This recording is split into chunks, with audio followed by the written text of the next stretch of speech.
Good evening, everyone. I think we'll go ahead and get started at 7:05. We've got a good amount of people in here. So thank you all for joining us tonight. My name is Dalen Hackley. I'm the outreach coordinator here in the Congressman's district office. I do want to preface this by saying, unfortunately, the congressman himself will not be able to join us. Typically, he will try to do so also virtually with a video add-on, but with his schedule, it has been a little bit crazy trying to narrow him, lock him down to get one. But we want to certainly stress how important this is each year.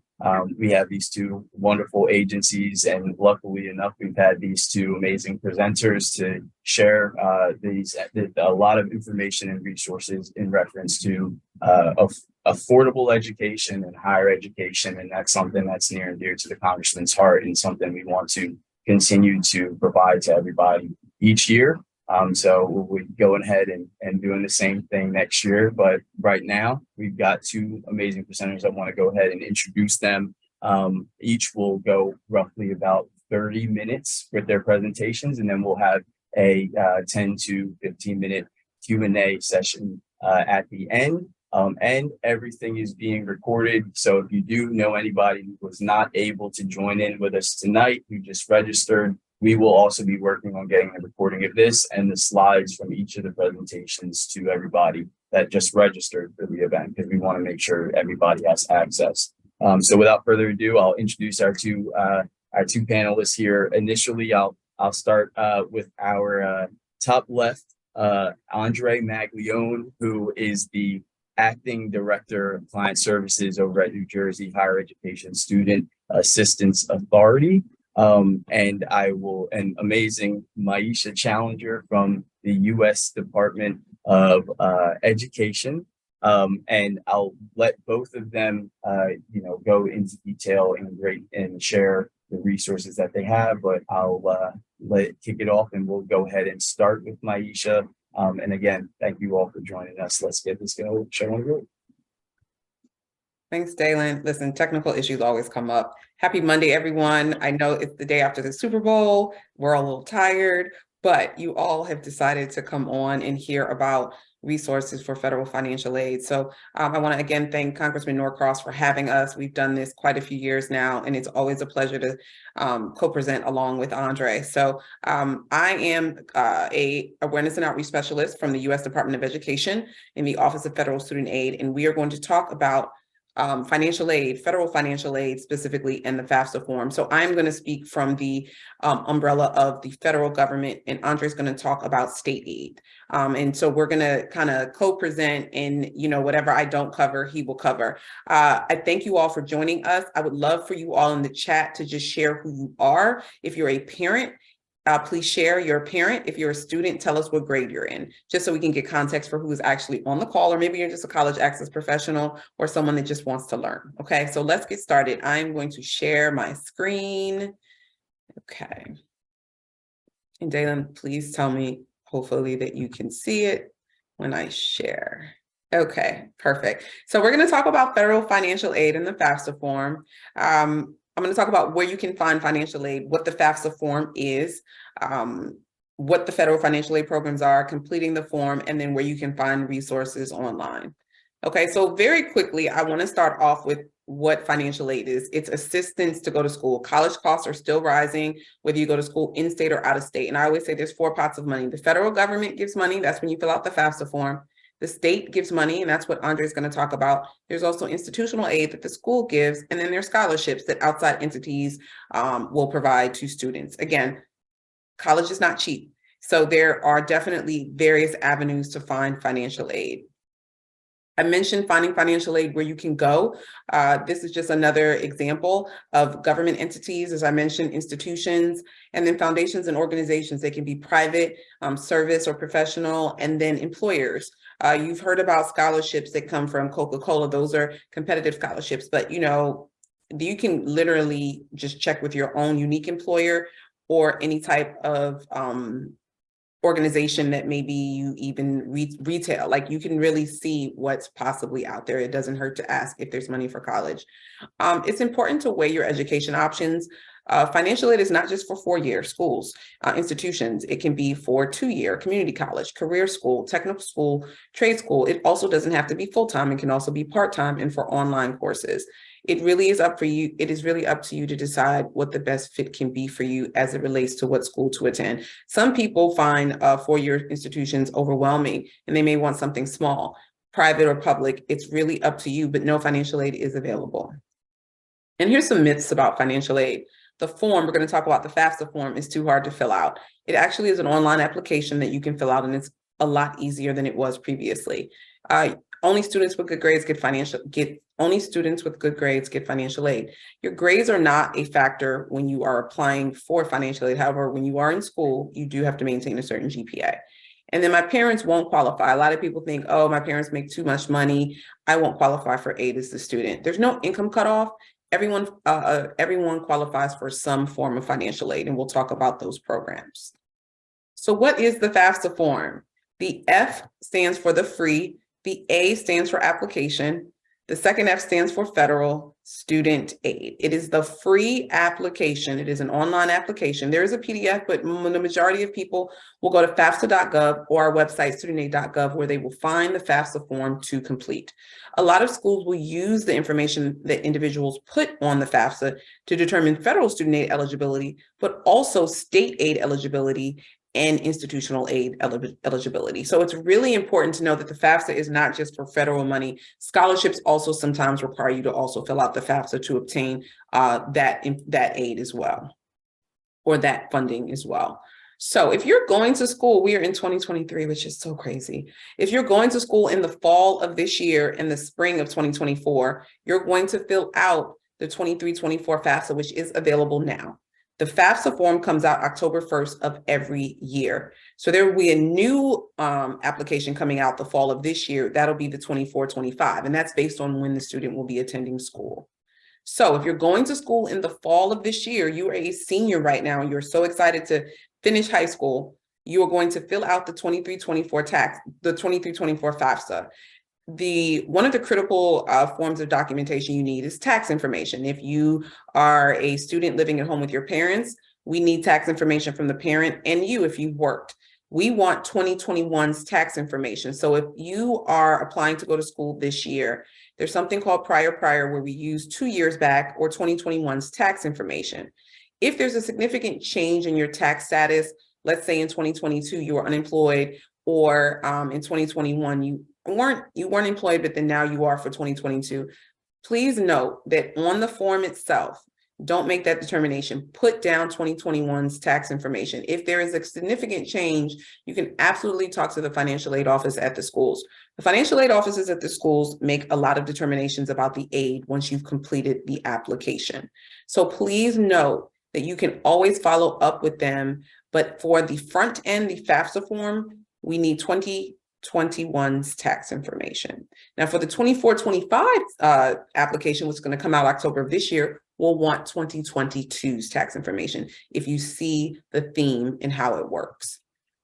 The FAFSA is not a one and done application. You are going to fill the application out every year that you are attending school. So if you are a senior, you're going to fill it out. When you're a freshman, so those seniors last year that are now a freshman this year, they're going to fill it out every year you are attending school. So your freshman, your sophomore, your junior, and senior year of college. And again, you will start in your senior year of high school. Tax information is really critical to fill out the form. We have something called an IRS data retrieval tool. The data retrieval tool will extract information from the IRS into the FAFSA form. Now, I know a lot of you have heard a buzz about these really big changes that might be happening for the FAFSA, but right now, if you are a senior and going to school in the fall, the IRS data retrieval tool is absolutely what you're going to use to complete the 23-24 FAFSA application. If you don't have access to the tool, and some people may not, it's okay. You can still manually put in your tax information. You can follow, we have little icons, green buttons with a question mark in it. And the great thing about that is it guides you where on your tax information you can find the information we're looking for on the FAFSA form. So you definitely, if you can, use the IRS data retrieval tool. If not, you can still manually put in the information. Here's an infographic just showing you the various steps on how you can transfer your tax information into the FAFSA form. It's also very important to be mindful of deadlines. Andre's going to talk about that too. So the FAFSA form is an 18-month cycle, depending on when you're going to school. But there are state deadlines that are absolutely critical to apply for state aid. So state aid is available, but you must, it's something called a priority deadline. You must apply before a certain time on the FAFSA in order to take advantage of state aid. So it's really important. And as well as institutional aid, there are various deadlines. So don't think just because you see one deadline, that's the same for all aid. You really must pay attention to the various deadlines associated with the type of aid you are applying for. Where to complete the FAFSA form? It is an online application. FAFSA.gov and then studentaid.gov is our website for students and parents. We'll talk about that a little bit later, but the FAFSA.gov application is integrated into studentaid.gov. We used to have a mobile app, but it's been retired. Now, we still have access to the FAFSA form by just using your mobile device. Just like you would do on your desktop, if you type in FAFSA.gov or studentaid.gov, it'll look exactly like it looks on your computer while using your phone. You can absolutely fill out the FAFSA form on your mobile device, stop there, and then start and pick up where you left up on your desktop and vice versa. So we definitely still give you access on your phone as well as your desktop. It's interchangeable. So now that I've talked quickly about the FAFSA and where you can complete it, and then also what it stands for, again, the free application for federal student aid, let me tell you what type of aid you qualify for when you complete the application. There are 3 forms of financial aid: grants, loans, and work study. Grants are free money that does not have to be repaid. Loans are borrowed money that does have to be repaid. And work study is earned money that when you are in school, part-time, you can work on campus or off campus to pay off your educational expenses, okay? Those are the 3 forms of financial aid when you complete the FAFSA application that you may qualify for. And the other thing is important to note is you may qualify for all 3, you may only qualify for 1 of the 3 or 2 of the 3. Again, once you complete the application, we'll talk about an award letter. It'll let you know what you do qualify for. Now, in order to complete the application, I didn't mention this earlier, you need something called an FSA ID. It is a username and password that is needed for both the student and the parent completing the application. They can't use the same username and password. It is unique to the person that is using it to complete the application, okay? What the FSA ID is a signature for the form. There used to be a PIN that's years ago. Andre's like, oh, wow, that's such a long time ago. But FSA ID has now replaced the PIN, and that's what you need to complete the application. If you don't use your FSA ID, you cannot complete the form, okay? You can use an email address. You don't have to, but we recommend that because if you lose your password or forget it, you can retrieve it using an email address, okay? But again, the FSA ID is your username and password to complete the application. Now, loans.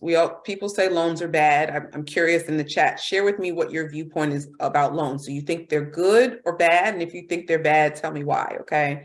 Subsidized and unsubsidized loans, they're federal direct loans based on what the department provides to individuals.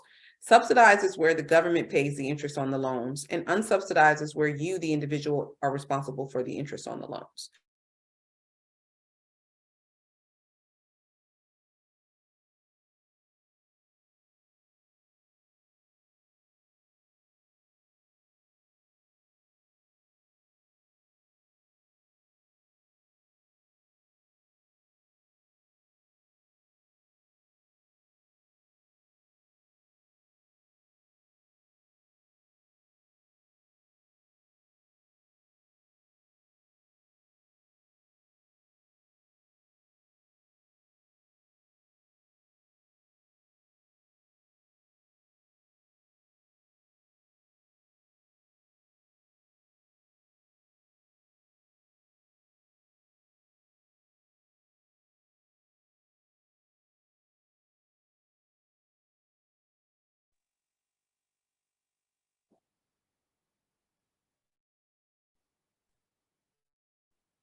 Hello, can you still hear me?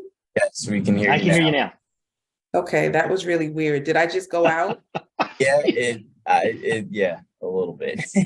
That's okay. Okay, That's what's a the lot of last what is the last thing? Let me go to the current slide. Did you all see this slide about the interest rate? Did you see this slide? Froze on right here. Okay, so sorry about that, everyone. They don't want me to give you guys this really important information. Subsidized is where the government is responsible for paying the interest. I was saying unsubsidized is where you're responsible, you, the individual, is responsible for the interest on the loan. And then a direct plus loan is for a graduate student, or a parent plus loan where the parent is responsible for paying the loan on behalf of the student. All of these loans are applicable. In one, I was saying subsidized is based on need, unsubsidized is based on cost of attendance, and then the parent plus loan, the parent is responsible for paying the loan, not the student. So just a high level overview of the types of loans that you can apply for based on the interest rates I've just shown you. It's also important to note that the interest rate, the rates are fixed up until July 1 of this year. So Congress actually sets the rates on the loans, the student loans. And so currently these are the existing rates. They probably will change and on, that should say June 30th, but they probably will change this year. So just be mindful that the interest rates are fixed for the time that individuals are in school, and will change based on what Congress determines the new rate will be. So that's a mouthful. We've talked about grants, loans, and work study. I want to talk about eligibility for federal student aid. You must be a citizen or eligible non-citizen. You must be enrolled in a eligible, pursuing a degree or certificate program, and you must be enrolled at least half-time. You must have a high school diploma, GED, or homeschooling. Now, there used to be a question that said, are you registered for the selective service? And you used to have to register. We have removed that question, and it no longer appears on the FAFSA application, okay? For undocumented students currently, or DACA students, they do not qualify for federal financial aid. However, there may be some in-state aid available to the student from the institution, or state aid. Andre can speak a little bit to that. This is again, the other thing is, while you're in school, I mentioned your grades are not a factor when applying. However, when you are in school, you must maintain something called satisfactory academic progress, which is called SAP. It's basically a GPA the school determines that you must stay above in order to maintain your financial aid eligibility, okay? So what students should do to get ready for the FAFSA if you haven't already? It's important to provide information as of the day you're filling out the FAFSA form. So it's not what's going to happen, but where you are currently when it's time to fill out the form. You can put up to 10 schools at a time on the FAFSA application, okay? Put down more than one school because you'll get a different amount of aid from the different schools. You can log into FAFSA.gov to check your application status. A lot of times people will think they've completed the form and they haven't. We'll talk about what you need to look for. There's a confirmation page that you should see once you've completed the form. We have a 1-800 number. It's 1-800 for FedAid if you have questions, if you're stuck on a question. And then again, as I mentioned earlier, the financial aid office is critical.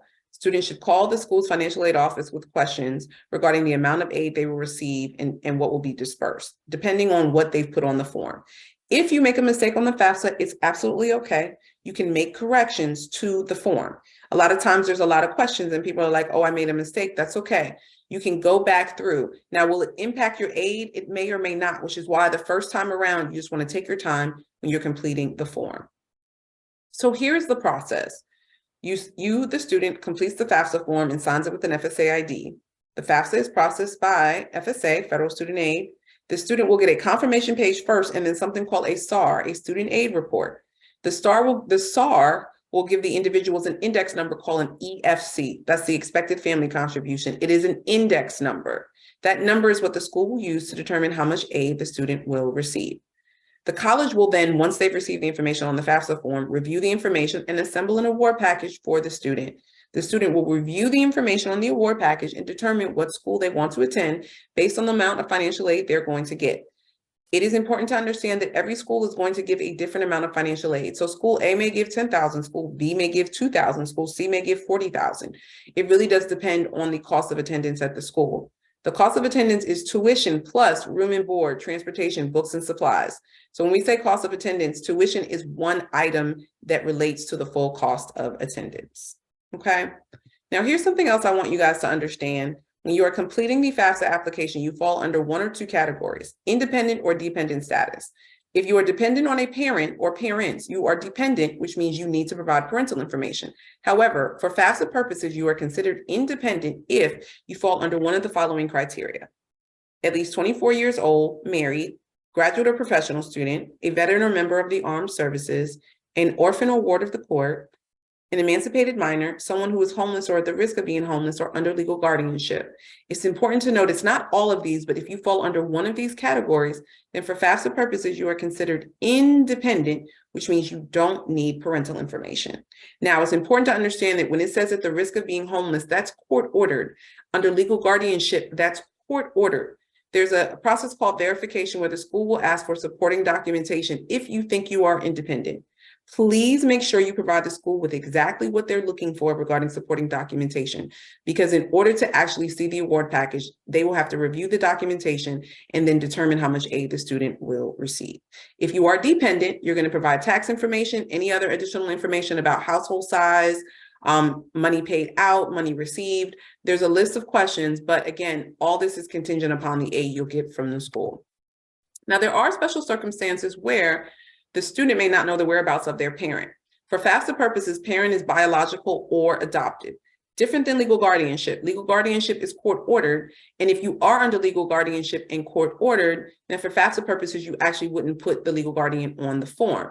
Now, someone might be under legal guardianship, but it's not court ordered. Or maybe your grandmother's been taking care of you since birth, or another family member. This might be a special circumstance where the school will look at the situation.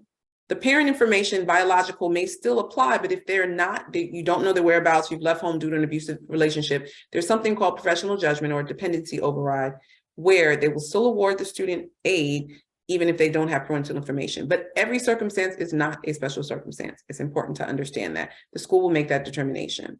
We have a wonderful infographic that talks about who is the parent when filling out the form. So if you're not sure, if parents are divorced or separated, so here's another rule. It's something called for purposes of the student, the custodial parent, if the parents are divorced and separated, is the parent that you put on the form. It's the one you've been living with the most throughout the year, if your parents are divorced or separated.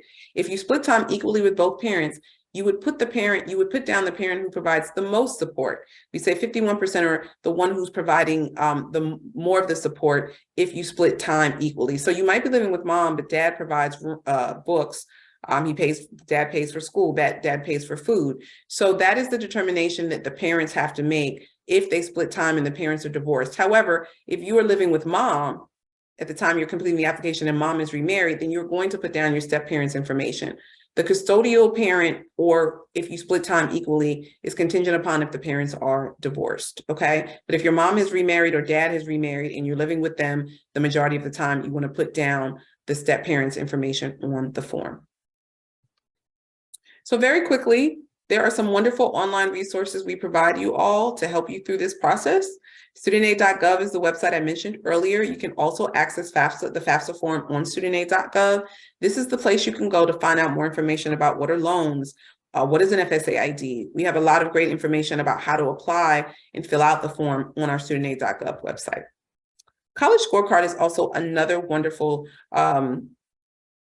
program, or another wonderful space online to help you determine what type of school you want to go to. It's a wonderful resource. That's what I was trying to say. It's a wonderful resource.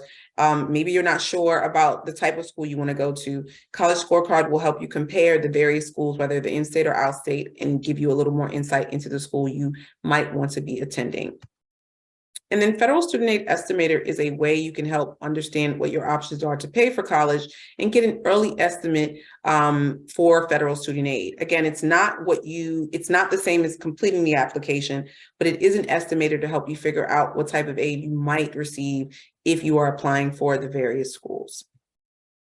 We have a wonderful plethora of social media resources: Facebook, LinkedIn, Instagram, YouTube, and Twitter. We have a 1-800 number. I mentioned it earlier. It's 1-800-433-3243 or 1-800-4-FEDAID.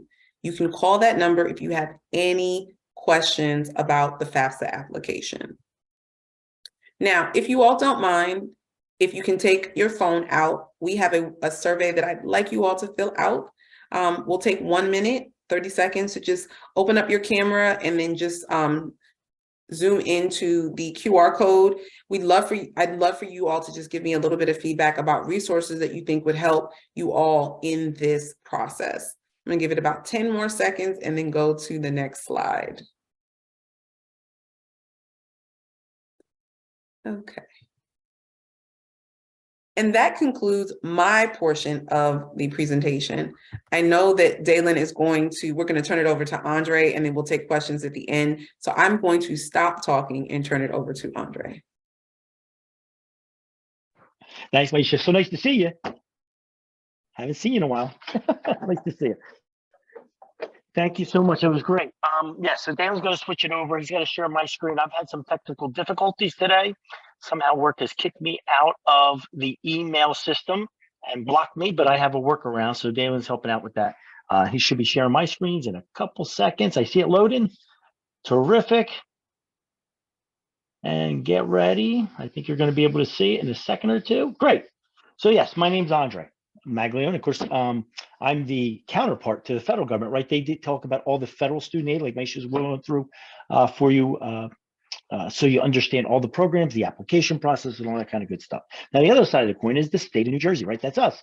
So yeah, I've been in financial aid since 1982. I celebrate my 40 years, so I'm very excited about that in financial aid, and that I've made it through that. And 2 kids I survived putting through college, and they're all done and working now, so it's kind of nice. So the next slide, if you want to slip over, I'm just going to tell you a little bit of HESA. Now, HESA's been around, New Jersey Higher Ed. Some have heard it as HESA since 1959. There's been a commissioner of higher ed and everything else over the years, but we've always been there as that state resource to provide information about federal and state financial aid, because we try to link it all together, because we are partners in this whole process to provide as much free resources as we can. And in addition, worst case scenario, some loans, that necessary evil that may have to come up. And, we'll go through that as well. So here, Going to College in New Jersey magazine, we produce and we give it out to all the high schools.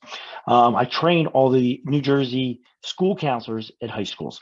The state and federal brochure, where we kind of put together the federal information, the state information, talk about our tuition aid grant, which is the largest state grant program in the nation per student that we give out. We'll talk about the resources there for you, and some exciting new programs that we've pretty much just launched. And I just want to make sure everyone knows about them. I'm very excited to talk about them today. So we're going to flip over. That'd be great. To the next slide, I just want to let you know that 81% of students believe college is a great way for better opportunities. But guess what, though? Parents, 81%, are stressed about the whole process. So we can flip to the next slide. I hope that what we're going to talk about today should help. And I call it a case study. Like I said, I've been in financial aid since 1982. I've been a director of financial aid. I worked for the U.S. Department of Education. I trained a trainer for the U.S. Department of Education. I been at the New Jersey Higher Education in higher education for almost 19 years now. But what I had to do for my 2 children, I just want to explain real quick in a graphic. I have a spreadsheet that I created for each one of my children when they were ready to go to college. I asked them the schools that they were interested in. Eventually, some of them got smaller. So this is my daughter's list. And as you can see here, USC, UC Los Angeles, Claremont McKenna, Pomona. There's an NYU on the East Coast. The others were in California. And some of those other schools listed there. Most of them are California schools. My daughter wanted to get as far away as my wife as possible. So California was a good spot to go for her. So that's where all her applications were. Just kidding. What she had to do is I created this spreadsheet. The spreadsheet was essential because what I wanted to make sure was not the green area. That was up to her whether or not she applied or not. But it kind of gave her a little guidance, like, does the Common App required or not? If it's a California school, a state school, they don't have the Common App. So she went through and updated all this. I helped her with this. But the ones I really cared about were those CSS profile, the FAFSA that Maisha talked about earlier, and institutional app and document deadlines. These 4 columns are so crucial because the CSS profile is required for some schools. And if it is required, then that CSS profile school requires you to complete this application. Depending upon your income, you may have to pay a small price to submit these applications, but they unlock, in a lot of cases, that institutional aid that's out there. So they're going to receive a lot of information in addition to the FAFSA, because you'll see there every school requires in that list a FAFSA form, and they all have different deadline dates. And I want to point out that my job was, as the parent, to identify the earliest or the deadline date for every single school for CSS profile, if required. And FAFSA, as you can see, everyone had a date. And then what I had to do was find out the earliest date on that list and make sure the CSS profile was submitted for those schools. The FAFSA also, I had to find the earliest date. You'll see it in red, 1/5/2022. I had to submit for that. And I listed every one of those schools on the FAFSA form. Now, there are more than 10 schools, and Maisha told you that you could do 10. And if you have to, you can always delete a couple and then add a few more. And that's what I had to do for my job. Now, I had to submit. I didn't want to do one for each, go in and do a FAFSA for the first school and then go back in and make a correction. No. I want to be organized. I want to make sure I get them all out at the same time. So I only do 2 applications, worst case scenario, and that I'm in the game for as much free money as possible. Okay. The free money is essential. You want to make sure you hit all those marks. And by knowing your, deadline dates for the applications required, you'll be in really good shape. Now, I provide you with a spreadsheet. If you want this exact spreadsheet and a blank template, just email me. I put my email address in the box or call me. I did put my phone number, direct number in my office. And, I'll be able to send you a blank template so you guys can get organized. You can talk to me on the phone and we'll work through it to make sure you got it right. There's no special formulas or anything like that. Okay. And then to the left side, I want to show you Stevens Institute of Technology in New Jersey. That's only one school in New Jersey that requires the CSS profile. And you'll see the different deadline dates. I just want to point them out as an example. CSS profile for early decision, December 1st, 2022. Early decision 2, January 15th, 2023. CSS profile for regular admission, deadline date 2/15/2023. And you'll notice that the FAFSA right below it corresponds with each one of the CSS deadlines. So exactly the same deadline dates for, say, Stevens Institute of Technology, but I want to point out early decision 1, early decision 2, and regular admission could have different dates that they're due by. Okay, just want to point that out. If we saw that's just getting organized, it kind of just makes that process so much more organized, and you're not all over the place. This is a great way to do that. So flip the slide. We're going to get into some of the money. So next slide we have. All right. So Aisha talked about most of the stuff. We just got green. State of New Jersey, grants, scholarships, and loans. So that's what we're going to talk about next. State of New Jersey. I work for the state. Our job is to give as much free money as we possibly can. We have some really great programs coming up. So let's get talking about the grants and scholarships we have. Okay, next slide. And hopefully everyone can hear me well. I see the slides changing, so you can hear me. This is great. All right, so the state of New Jersey has a bunch of programs. The one that's the tuition aid grant program, the first one listed, students can get anywhere from $1,097 up to $13,590, depending upon the college in the state of New Jersey. So this is an in-state only program that pays only tuition. Okay, so it's called the Tuition Aid Grant Program. The one I told you about this earlier. It's the largest provider of state aid than any other state in the nation per student. That $13,590 is an extremely high number per student that can be eligible for this. Then there's also part-time tag for college students. So if you want to go to community college, $480, $1,097 will provide for a part-time college education. 6 credits to say 11 credits. And then we also have in the state of New Jersey, which is my favorite program by far, the Education Opportunity Fund, EOF.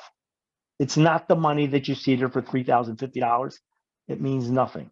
It's the support services, the counseling, the tutoring, and developmental courses that they do at each one of our New Jersey state colleges, community college, and 4-year schools, public and private, where they all have EOF offices where they'll bring students in early if they're accepted into the program and really get them acclimated to the college life. Great program. It's all that great stuff in there. So each school has their own application. It's not one application for all the schools. So if your child's looking to go to Seton Hall, Rutgers, Montclair, maybe Stockton. There's a different application for each one of the schools. Each one has their own individual EOF office. We don't get a lot of applications, so I want to make sure that anybody looking to go for EOF, please reach out to me. I'll try to help you out and see if you qualify for that program. The Governor's Urban Scholarship in certain cities in New Jersey, you can get an extra $1,000. Generally, it's Trenton, Newark, Camden, Newark, Trenton, Jersey City, Patterson, New Jersey, Toms River. There's a whole Atlantic City. There's a lot of cities that's included for that program, where if you're in the top 5% of your high school graduating class, the student would get an extra bonus of $1,000. You're going to want to know how we know this. If you're in the top 5%, the schools, high schools, provide us a list every year of their top 15%. And the reason why they do that is for really the next program called NJ Stars, the New Jersey Student Tuition Assistance Reward Scholarship. Not new, it's been around for a while. You heard of NJ Stars probably before. It's for community college only, okay? We found in the state, obviously, the first 2 years at a four-year institution, they cover pretty much the exact same stuff at our community college for the first 2 years. So what we'd like to do is, if they're in the top 15%, offer them free tuition, up to 18 credits, to complete their first and second years and receive their associate degree, so that they can transfer to our four-year institution. And when I say any of our four-year institutions, it's private and public, okay? So if they want to go to Seton Hall in their third year, if they want to go to Monmouth University, Princeton University, they get accepted, great. This will follow them for NJ Stars too. It does, yes, work for our state schools too. So Rutgers in our third year, Montclair in their third year, Ramapo in their third year, NJIT in their third year, wherever, Rowan University in their third year. That would cover through. They get $2,500 annually to help out to pay for their tuition. And of course, any of the other programs that they're eligible for. Then that will lead me into the next one, which is very exciting. We've had it for about a year or so, a couple of years now, Community College Opportunity Grant. CCOG, you may have heard it as CCOG. I don't really like CCOG, but there's a two-tier process. Tier one is if the AGI, your adjusted gross income in the 21 year, right? Because FAFSA for 23, 24, if you're filling it out, they're going to be an upcoming, sorry about that. They're going to be an upcoming freshman in the next year, right? They're going to be using the 23, 24 FAFSA, and as Maisha told you, they're going to be using the 21 tax information. So if that AGI adjusted gross income is between 0 and 65,000, falls into tier one, tuition and fees are free. If you fall into tier two, $65,001 to $80,000, 50% off tuition and fees at the community college. Tier one, tier two. Of course, I've had a few with $80,001 AGI, $80,003 AGI, and yes, they would miss out on that half price community college. So this is how this new program, they've kind of hopefully capture more people into these need-based programs to make college more affordable at the state of New Jersey. The next program is after the students complete their associate's degree, they move on to their third year, right? So we've instituted just this year, Garden State Guarantee, GSG. Tier one, AGI is between 0 and 65,000. Get free tuition and fees at our state schools only. If they fall between $65,001 to $80,000, $7,500 maximum tuition and fees for the year, which will save you probably double. It's around the tuition and fees, so you get about 50% off. But we just call it a $7,500 maximum tuition and fees that the school can charge you. So that is the newest program, which I'm so excited about because it's now covering for that third and fourth year. Now, what's happened is a lot of our four-year institutions, public and private, see that the CCOG program for first and second has taken a lot of these taking more students into community college that would usually go to one of our four-year schools. So if you're looking on our website, you'll see a spot for the Garden State Guarantee, and more information there. You'll see on our website that there are schools like Felician University, like Rutgers, like Rowan University. I think even Stockton's on there as well, where they've created first and second year programs to help out, to kind of almost mimic the CCOG program, so that the child doesn't have to go to community college if they don't want to for their first and second year. Okay, so there are those alternative programs that the schools have, and that's on our website at hesaa.org. And of course, I just want to mention, if you have been saving for your child's college education, been using the NJ Best college savings program, which is the state of New Jersey's, ours, the student can get up to $3,000. Now, it says freshman year only. They've extended that. The students don't need the money for the first year, and they need it for the second year. That scholarship, they can go grab it for the second year, third year, fourth year. So as long as they're a student at that college in New Jersey, they can use that NJ Best scholarship that we pay for at New Jersey Higher Ed. All right. That's all our programs. Now, we actually have some more programs, but I had to take them out of it. It's just very small programs. Let's go to the next slide, if we can. So obviously, we'll go to the next slide. Look at that. That's fancy. Okay. I don't know that did that. Okay, so how to apply, right? Maisha told you, complete the FAFSA, the free application for federal student aid. That's it. Now, but there's an alternative, which Maisha also mentioned, that for the state of New Jersey, we have a special application for undocumented students or DACA students, which we call NJ Dreamers, where they're not eligible for the free application for federal student aid, the FAFSA, because they don't meet the two requirements of being a U.S. citizen or eligible non-citizen. And they have been in a New Jersey high school for a few years, 3 years. They can go ahead and complete the state application for NJ Dreamers at our website. And then once they do that, they'll be eligible for all of our state aid programs.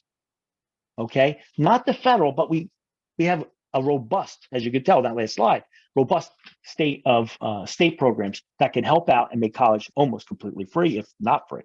So all we ask for is there's an NJEI that we call. So I know how the federal government calls it an expected family contribution. We have a New Jersey eligibility index that we calculate, and it has to fall within certain guidelines to figure out how much state aid you would be eligible for especially for a TAG grant. Okay, so that's our New Jersey eligibility index. Just complete a FAFSA. Once you hit submit, you're a New Jersey resident. It'll go to all the schools on the list, and the state of New Jersey, our office, will receive that and load it into our NJ FAM system so that you can get, see what you're eligible for aid from the state of New Jersey. Click the next slide if we can. That'd be great, Dan. Thank you so much. So I just want to point it out real quick at HESAA.org,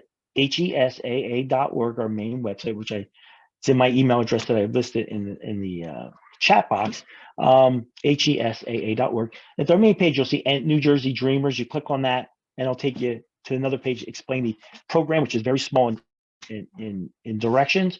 It'll then point you right to the application. You can apply there if you're undocumented or DACA student. Next slide.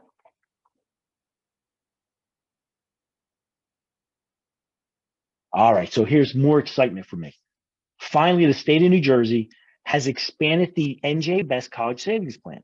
We've done some great things, I think, in this program that make it so beneficial to families.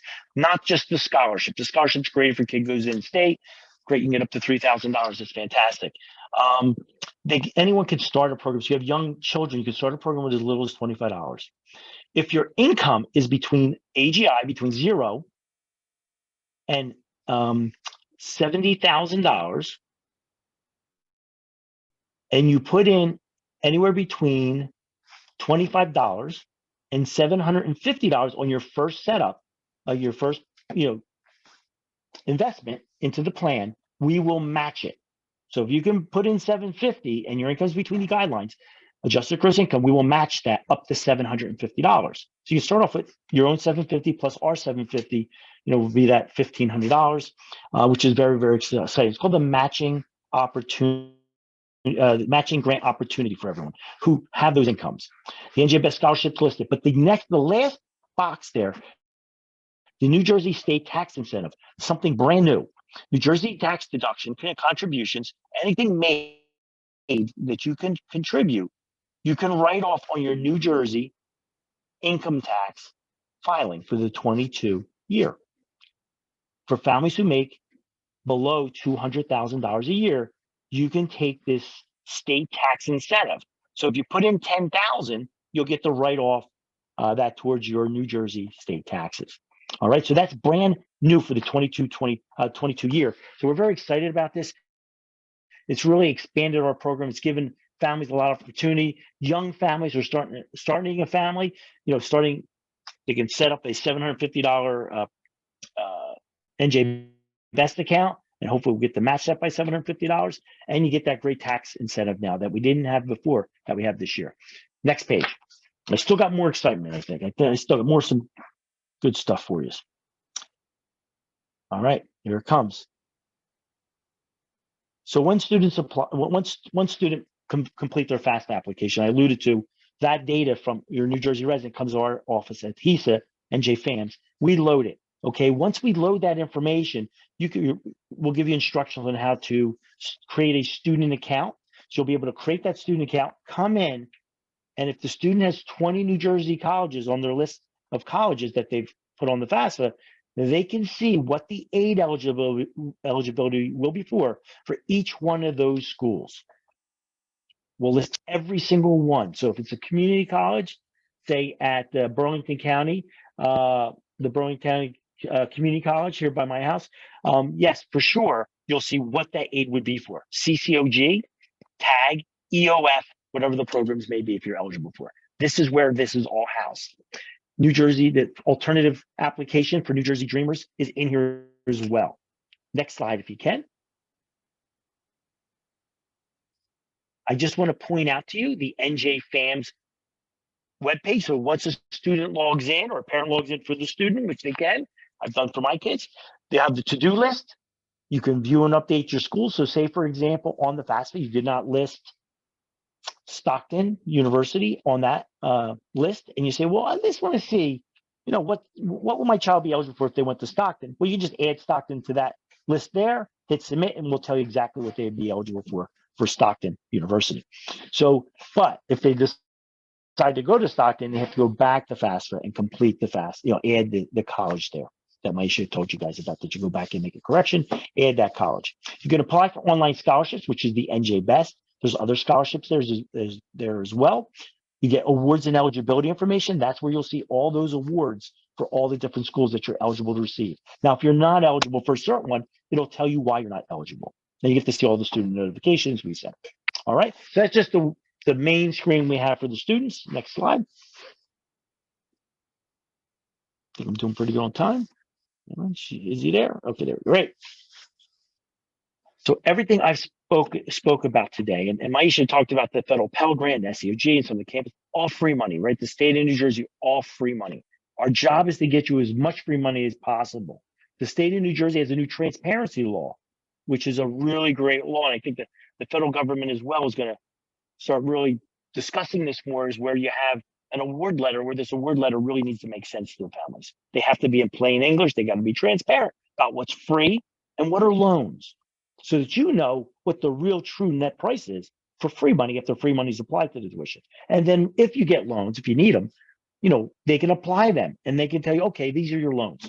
All right. So what New Jersey's done is they have this. So that now you'll be able to see, after all the free money, what you have now to cover by student loans. So here's what we have. Obviously, Maisha told you about the federal direct student loans, the subsidized and unsubsidized. You're going to use those first.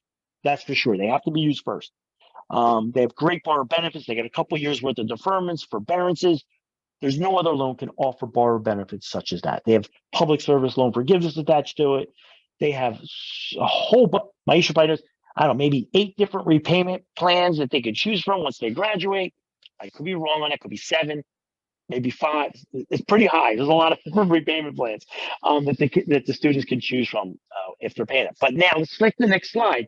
Now, if there's still a balance, unfortunately, well, the state of New Jersey has a loan, and this loan goes anywhere the students go, in or out of state. We created it over 30 years ago because why? Students leave New Jersey. You saw my daughter's list of schools. We're a New Jersey resident down in Burlington County. She didn't have any New Jersey schools on her list. So California. So, so what we did was we created this loan. Our job is to get the lowest rates we could possibly get each year for the families. Just like the federal government does, we do it, we have a way of doing it here. So we can provide you a 10-year, a 15-year, or a 20-year. And as you can see there, families today can get a 3.75 fixed rate loan for the term.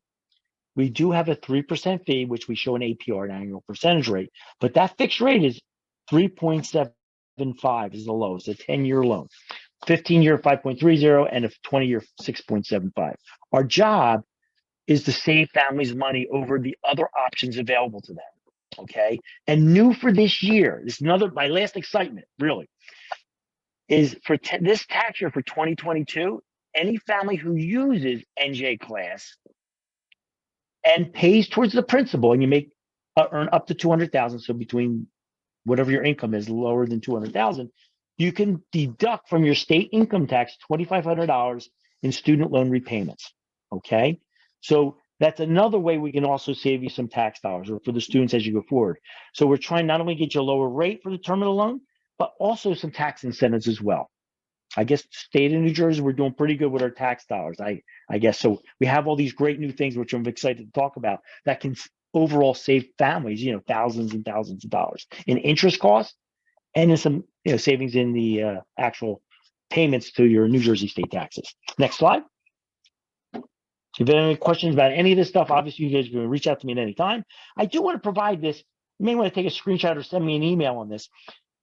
We work with Mapping Your Future. The state of New Jersey and a whole bunch of states created Mapping Your Future. It's a free service, mappingyourfuture.org. They just did a great scholarship webinar. So if you're interested in scholarship, and these are private scholarships, and Maisha, at the federal government, we don't really have these types of scholarships. We don't usually promote them, but this is a resource. Will at least give you some information. It'll give you some, I guess, floor plans on how you would set and create a scholarship application for these private scholarships. So this is a great little webinar that I got to listen to that they offered, and I sent it out to all the high school counselors, and we had about almost 800 parent participants from New Jersey that registered for the event and got to hear this. So I want to share this with everyone. If you can't take a screenshot of this or whatever, this link, please reach out to me and I'll be glad to send you the link so you can, really get a good education on private scholarships. Next slide. Okay, so I just want to paying down student loan debt. We know we don't like student loan debt. I heard Maisha earlier on say, what do you think about student loan debt? A lot of, it's a necessary evil in a lot of cases, and it is. We have ways of helping you pay it down. Now, the federal government definitely has some great ways. Public service loan forgiveness. They have some, and we even have some grants as well, like John R. Justice. That's federal dollars that we help students and families who have federal student loans to pay down the debt. Primary care practitioner, nursing faculty. We even have a New Jersey class loan redemption plan for up to $20,000 if a student is a New Jersey teacher in a certain area in the state of New Jersey. So we'll help them pay down their NJ class if they had to borrow from us. John R. Justice. And the other one is New Jersey STEM, science and math in the high growth areas in New Jersey. If you, some of the requirements, go to college in New Jersey, reside in New Jersey, work in New Jersey, and guess what? We can help out and pay back any of your either federal loans or state of New Jersey NJ class loans for NJ STEM. Okay, and then we also have a new one, which is the behavioral health. But I got to be honest, we just put that one out. It's actually here now today, and we've already outspent our allocation for that. So, but there's the link to the page where you have all these different loan redemption plans you can take a look at. A way of helping you if you had to get this necessary evil student loan. This is hopefully some ways to help you pay it down, besides some of the other ways that we have out there. Next slide. I think we're almost done. I think we're close to 8 o'clock, so I think we did pretty good. So if you need help, here's our website, HESAA.org. Just our grants, our free money is njgrants.org. Take it right to that page. And if you wanted to learn more about NJ Class, use our calculator, njclass.org. So we have those three different, really, HESA.org is the main page. You can get the other page. Now, if you need me for anything financial aid, planning, kids are 3 or 4 years out, a year out, 15 years out, I'll be glad to talk to you. You can definitely reach out to me at any time. Call me, email me, and I'll be glad to assist in any way possible. Next slide. And I think that's it. I think we're going to hit questions after this. Yeah, there it is. Questions. Boom. Maybe another click. Great. Whew. Right at 8 o'clock. You did pretty good. Thank you both so much. And so, like we said, we're going to go ahead and roll into our Q&A portion of this event. And I know we have a few loaded up, which I'll be going from now, both within the Q&A and within the chat. But if you do have questions as we're going through, please, go ahead and throw them in there. Andre, I'm going to go ahead and bring one up for you, which might be a little easy for you to explain in this one. What is a CSS profile? Great. So the College Board, where the kids would take the practice SATs, they take their SATs or register for SATs, it's the same company, the College Board, right? So it's the college scholarship service that they have, CSS. So within there, there's an application. So if a student will log in with their username and password to the College Board, you look up CSS or you look at my link, it'll take you in there. You'll see it's the College Board, and they have a special link there for participating colleges. So when you saw that I was how I plan for my children, I looked at that list to make sure those schools participated or required the CSS profile for those parents who want to get some free money. And that's how I would, do that. So yeah, it's within the College Board. It's called the CSS profile, a college scholarship service, and and colleges have to participate.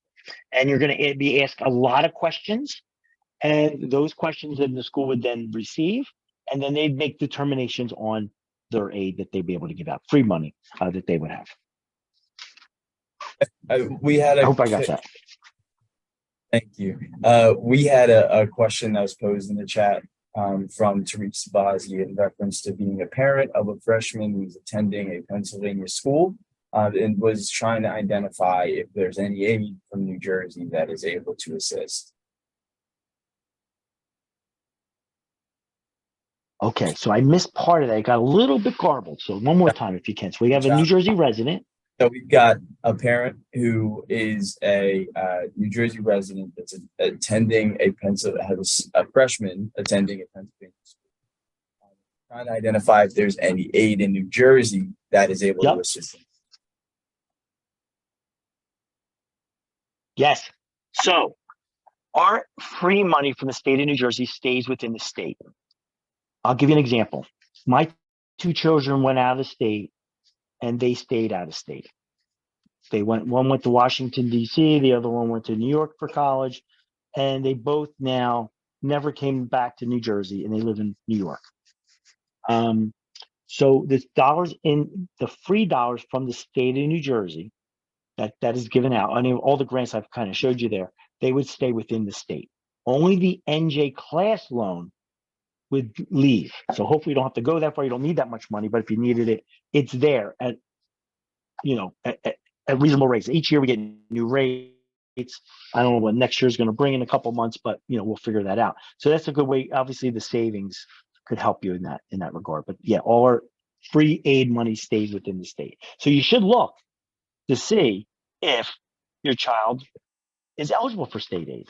You can always go to NJ FAMS after they submit the application and put in as New Jersey school just to see if they are eligible for state aid. And we do that in the NJ FAMS system. And if so, well, we'll see what we're giving up. Are we giving up $9,000 a year? And if that makes a big difference, it could make a big difference about staying in state or free tuition, perhaps.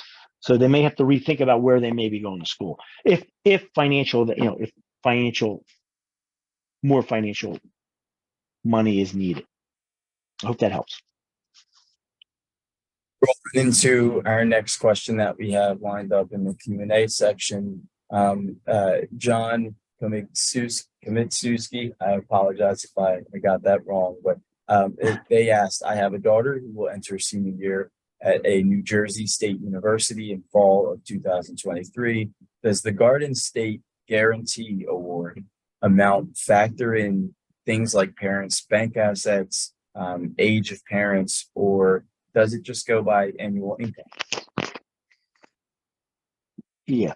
So the CCOG and the GSG, the 2-year one for CCOG, the GSG, Garden State Guarantee, it's only AGI only. So I've had families with $6 million worth of assets, but only have an adjusted gross income of, say, $62,000. They would be fully eligible because they were between AGI 0 and 65,000. Or $65,001 to 80,000. So that's how that breakout is. And it does not look at assets, only that adjusted gross income. The one thing I like to mention, I have some families that have negative incomes where they have businesses or property loss and investments, it has to be between 0 and 65,000 to get free tuition. If you have a negative income of $1 million, you would not be eligible. Okay, because they'd use it between AGI of 0 and 65,000. So if you have a negative income, you would not be eligible for those programs, not for those CCOG or GSJ. I hope that helps. And rolling into our next one, it looks like as well associated with New Jersey, from Carla Evans. Can the New Jersey Best money that is banked be used for an out-of-state school as well? And to add further context, they mentioned. Yeah. No, I think I know what you're talking about, and I'll break it out real easy. It's a regular college savings plan. The New Jersey NJ Best, when I set mine up for my kids, the New Jersey plan wasn't the one we chose. We chose the Illinois one. No matter what plan you use, as long as the money that's used goes towards college expenses. Maisha, I think, went through a bunch of tuition fees, room and board, all that kind of good stuff. Any college expense, they can use that tax-free to use. Any earnings made from it, as long as it's used for educational purposes, you can use that in any state. Now, the scholarship, if you have an NJ Best and you have that scholarship, the student would have to attend a New Jersey school to get that scholarship. I think I got that question answered, I think. Ms. Evans, if need be, please, put in a follow-up question as well. I want to keep us going. So from Mr. Correa, he mentioned, he said that his uncle is his sole provider, but not through court. Should he go with his uncle to the school financial aid office? I guess I can take that one. So, Nice, you got that. Thank you, Andre. So we talked about who was your parent when filling out the FAFSA form, and we talked about the parent for FAFSA purposes is biological or adoptive. So if his uncle has adopted him, then he would put him on the form. Now, it doesn't sound like in this instance, the uncle has adopted and he's not his biological parent. So we talked about special circumstances, right? We talked about you don't know the parents' whereabouts. Maybe you've left home due to some really tough circumstances. This has to also be well documented. So when the individual fills out the FAFSA form, they wouldn't provide, they may not have parental information, even though parental information is still required. That's when they would then follow up with the financial aid office and share the circumstance. So they would not put the uncle on the form because it doesn't sound like the uncle is adoptive. However, if the uncle is legal guardian, it doesn't sound like they said they were court ordered. They would still submit the form without parental information and then absolutely follow up with the financial aid office and share the circumstance. And that might be something where the financial aid office provides professional judgment or a dependency override based on the circumstance. But as I also mentioned, not every circumstance is a special circumstance. So definitely, if there is something that you feel like is a unique circumstance where the parents are not around and there is another family member, I wouldn't put them on the form unless they've adopted them. And if they're under legal guardianship, remember I said legal guardianship is a form of independent status, which means if the uncle was the person's legal guardian, court ordered, then they actually wouldn't put the uncle at all. So there are different scenarios, but in this instance, definitely follow up with the financial aid office, complete the application. You wouldn't put parental information or the uncle's information and then follow up and share. And then the financial aid office will let you know what supporting documentation they need to determine if they can do it, if it's a special circumstance or not.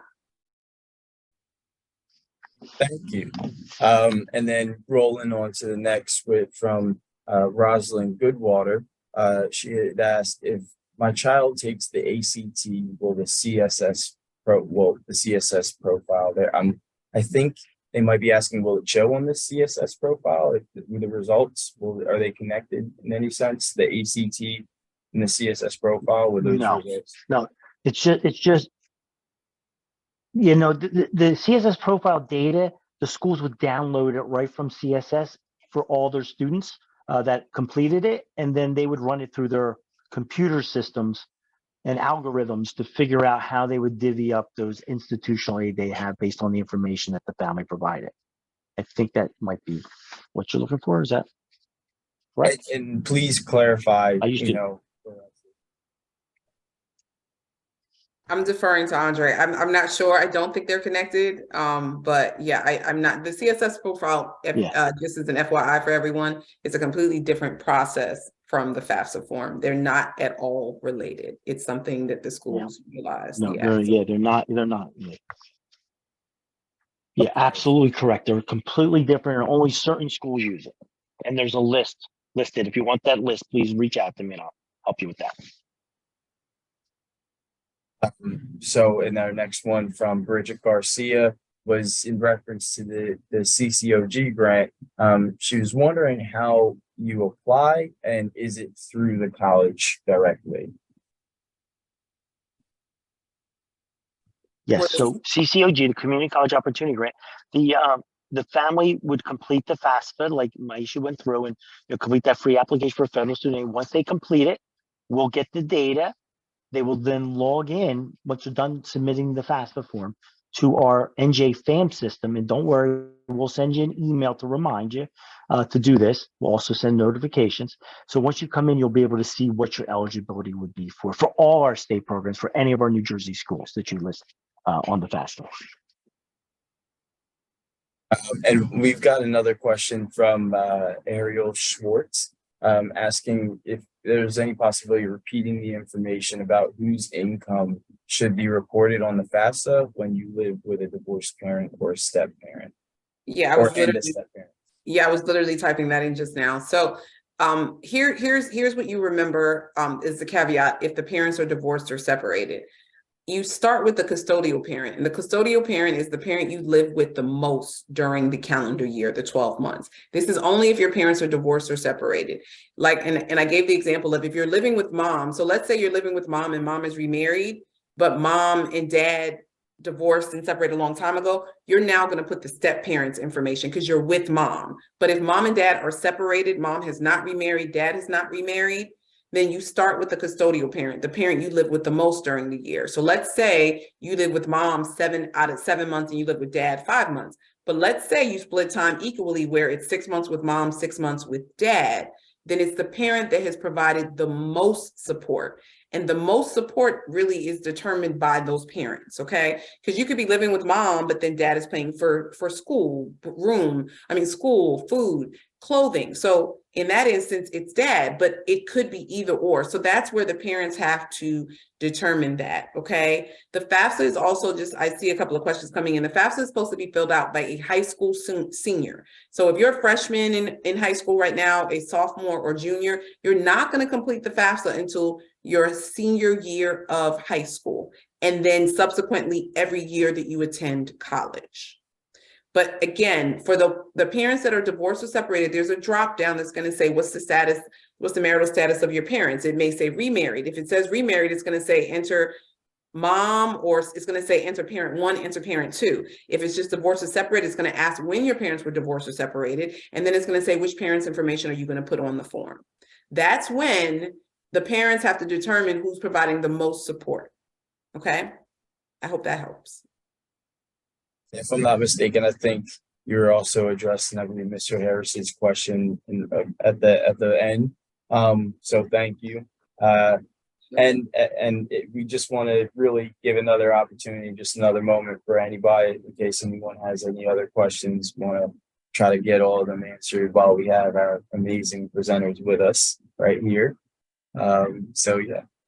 And Dalen, just really quickly, I say mother of twin seniors and a junior. So the way that financial aid works, which we're hoping stays that way, is we're cognizant of the fact that if you have multiple children in school, you're going to need additional aid, right? So if you have 2 seniors, that's another great question, because some people say, do you put them all on the same form? You're going to complete one application for each child. So if you have twin A, you complete a FAFSA application, and then twin B, you complete a separate FAFSA application. You can't put 2 people on one form. So a lot of people do have multiple children going to school at the same time. It's important to note that you're going to fill out separate applications for each child attending school. You're so welcome for the information. We're hoping this is helpful. I appreciate that there's freshman, sophomore, and junior parents on here. On our studentaid.gov site, I really encourage you all to go. We have something called a college preparation checklist where it tells you how to prepare for that senior year or that junior year. Andre has given some really great information. Listen, New Jersey is a great space and state that gives a lot of institutional aid or in-state aid for folks that want to stay in the state. Please take advantage of that. There's some amazing colleges, 4-year, 2-year, and then the scholarships. I mean, there's a plethora of money, and the FAFSA is usually tied to it. But again, college costs are still there. You want to just try to take advantage of all the aid that is out there for you all. So, definitely reach out to Andre. Unfortunately, I stay busy, but there's a 1-800 number that I can give you all to call. That's really what that number is there for. But there's a lot of resources online to help you all, as well as Andre creating that was it the budget form or the sheet, the worksheet to be mindful of. That's a wonderful resource. So definitely take advantage of what's out there for you all to help you all in this process. I think with Yeah, that, and those have some years ahead. I mean, they're more than welcome to always call. So it's always good. Give them a call. Find out. again, thank you both very much. Daily Thank you everyone who has joined in with us tonight. We're going to go ahead and end it with that. Like I mentioned earlier, we'll be working on getting everybody a recording copy of what went on tonight, as well as the slides that were shared to everybody that registered, not just those who were able to attend. So again, if you do know anybody who was able to register to so and was not able to hop on, and let them know that they should receive that information, and also you guys will get that information as well. So have a wonderful rest of your evening, and thank you for spending so much of it with us. Have a good one. Thank you so much, guys. Take care. Good luck. Thanks. Bye-bye. Bye.